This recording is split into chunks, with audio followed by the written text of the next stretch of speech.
Annyeong, halo, jumpa lagi di sini dengan Ratu Drakor Channel. Semoga kalian semua dalam keadaan sehat ya. Amin. Akhirnya Love Featuring Marriage and Divorce Season 2 udah tayang nih. Yuk gabung yang mau tahu review episode satunya dari Ratu Drakor. Merapat.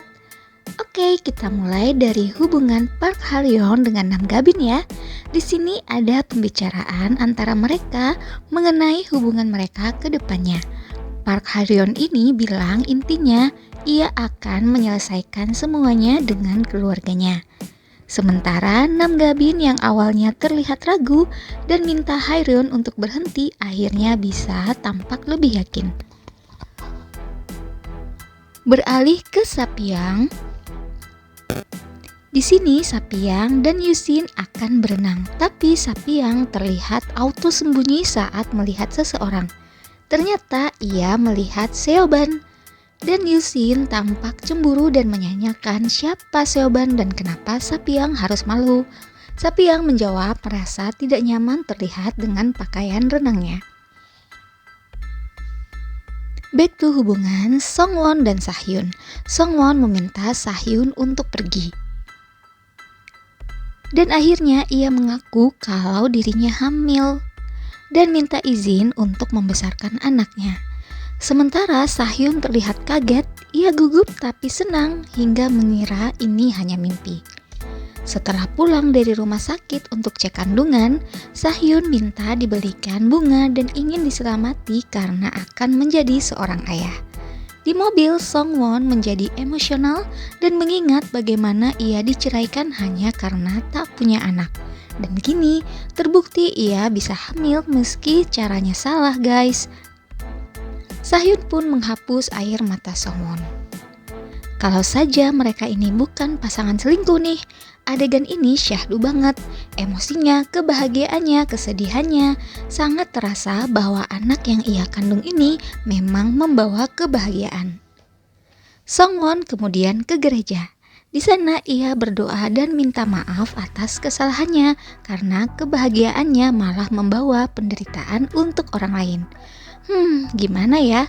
Di sisi lain kasihan sama Songwon ini, tapi di sisi lain biar bagaimanapun dia main api sama suami sah orang lain guys.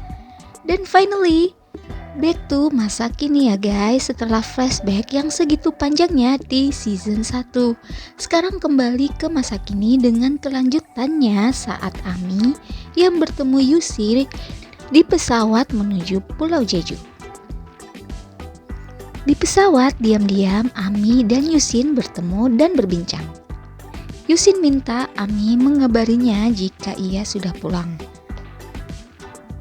Tiba di Pulau Jeju, Nam Ga-bin, Ami, dan Songwon makan bersama. Tapi tiba-tiba Songwon merasa mual dan ia mulai menceritakan kehamilannya dan pasangannya yang sudah berkeluarga. Nam Ga-bin pun mengaku kalau ia memiliki situasi yang sama tapi pasangannya sudah meninggalkan istrinya. Sementara Ami akhirnya mengaku kalau Yusin yang di pesawat tadi adalah pacarnya dan katanya ia iri karena Yusin tak mau meninggalkan keluarganya. Aduh, lama-lama jadi ego deh si Ami. Suami orang loh ini, gak nyadar ya bagaimana tersakiti perasaan para istri sah kalau digituin. Duh, jadi kebawa emosi deh. Lanjut, sekarang kita ke Bukim yang tampak mencari perhatian Yusin dan minta Sapyeong untuk menelepon Yusin. Sapyeong yang sudah mulai tahu kalau Bukim ini simpan perasaan untuk suaminya terlihat mulai gerah. Kembali ke Bah Ha-ryung yang minta tolong sama mertuanya. By the way, ini mertua Ha-ryung sangat baik loh guys. Bapak mertuanya pun berusaha menjawabi Ha-ryung dengan bijak. Sementara ibu mertuanya tampaknya bisa paham mengapa anaknya tak betah lama-lama tinggal bersama Ha-ryung ini dengan sikapnya selama ini. Meski begitu, ia pun tetap mengiyakan permintaan Ha-ryung. Dan di sini kita melihat Ha-ryung yang sedang makan dan terlihat matanya penuh dendam dan tampaknya sedang merencanakan sesuatu. Wow, seperti apa nih kelanjutannya? Ditunggu ya review Love Featuring Marriage and Divorce Season 2 untuk episode 2-nya hanya di Ratu Drakor Channel. Terima kasih jika kalian bersedia subscribe channel ini. See you on next video. Thank you.